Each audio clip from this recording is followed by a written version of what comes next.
Hello.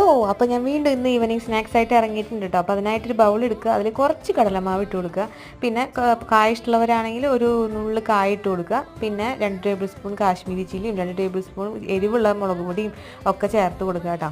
ഇനി അതിലേക്ക് ആവശ്യത്തിന് ഉപ്പാണ് നമ്മൾ ചേർത്ത് കൊടുക്കുന്നത്. ഓവറായിട്ട് വേണ്ട, മാവിൻ്റെ പാകത്തിനുള്ള ഉപ്പ് മാത്രം ചേർത്ത് കൊടുത്താൽ മതി കേട്ടോ. എന്നിട്ട് വെള്ളം ഒഴിച്ചിട്ട് നന്നായി മിക്സ് ചെയ്ത് കൊടുക്കുക.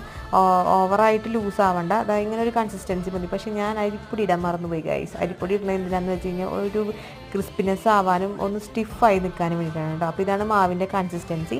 എന്നിട്ട് നന്നായി പാകമാവാത്ത, അധികം പാകമാവാത്ത പഴം എടുക്കുക കേട്ടോ.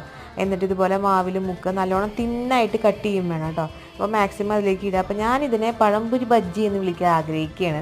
കാരണം എന്താ വെച്ചാൽ പഴം പൊരിക്കണമുണ്ട്, ബജ്ജിയുടെ മാവുണ്ട്. അതുകൊണ്ട് ഞാൻ ഇതിനെ പഴംപൊരി ബജ്ജി എന്ന് വിളിക്കാൻ ആഗ്രഹിക്കുക കേട്ടോ. നിങ്ങൾക്ക് ഇഷ്ടമുള്ള പേര് വിളിക്കാം.